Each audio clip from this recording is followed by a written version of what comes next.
ದಯವಿಟ್ಟು ಜೋರಾದ ಚಪ್ಪಾಳೆಯೊಂದಿಗೆ ಸ್ವಾಗತಿಸಿ ನಮ್ಮ ಕನ್ನಡದ ಹೆಮ್ಮೆ, ಕನ್ನಡದ ಕನಸುಗಾರ, ಕ್ರೇಜಿ ಸ್ಟಾರ್ ರವಿಚಂದ್ರನ್ ಸರ್. ಅದೇ ರೀತಿಯಾಗಿ ನಮ್ಮ ಸ್ಯಾಂಡಲ್ವುಡ್ ನ ಸಲಗ ನಮ್ಮ ಭೀಮ ದುನಿಯಾ ವಿಜಯ್ ಸರ್ ನಮ್ಮ ಜೊತೆಗಿದ್ದಾರೆ. ಅದೇ ರೀತಿಯಾಗಿ ವಸಿಷ್ಠ ಸರ್, ಯೋಗಿ ಸರ್ ದಯವಿಟ್ಟು ಬರಬೇಕು ಅಂತ ವಿನಂತಿಸ್ತಾ ಇದ್ದೀನಿ. ದಿಗಂತ್ ಸರ್ ದಯವಿಟ್ಟು ಜಾಯಿನ್ ಆಗಬೇಕು. ಶಿವರಾಜ್ KR ಪೇಟೆ ಅವರು, ಅದೇ ರೀತಿಯಾಗಿ ನಮ್ಮ ನಾಗಭೂಷಣ್ ಅವರು ಜಾಯಿನ್ ಆಗಬೇಕು. ಮನಸ್ವಿಕಾ ನಾವು ಜೊತೆಗೆ ನಾವು ಹೋಗ್ತೀನಿ, ಬೈಬಿಡಿ ನೀವು ಸರ್. ನೀವು ಒಂಚೂರು ಆ ಕಡೆ ಹೋಗ್ಬೇಕಂತ ನಿಮ್ಗೆ ಅವ್ರು ಬೈತವ್ರೆ ನೋಡಿ, ಪ್ಲೀಸ್ ಸರ್. ಸರ್ ಒಂಚೂರು ನೀವು ಈ ಕಡೆ ಬಂದರೆ ಸ್ವಲ್ಪ ಹೆಲ್ಪ್, ಒಂದು ಸ್ವಲ್ಪ ಈ ಕಡೆ. Yes sir.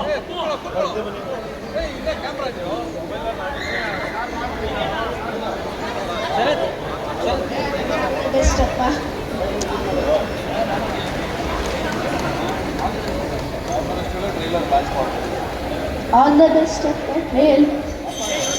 All the best of the thank you.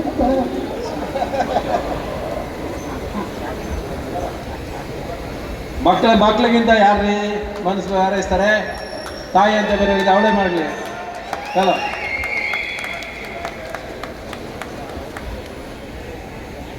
ಅಂದ್ರೆ ಟ್ರೈಲರು ಆದ್ರೆ ಸಾಂಗ್ಸ್ ನೋಡೋಕ್ಕೂ ಬಿಡಲಿಲ್ಲ. ನಮಗೆ ನೀವು ಟ್ರೈಲರ್ ಮತ್ತೆ ನಿಂತ್ಕೊಂಡ್ಬಿಡ್ರಿ.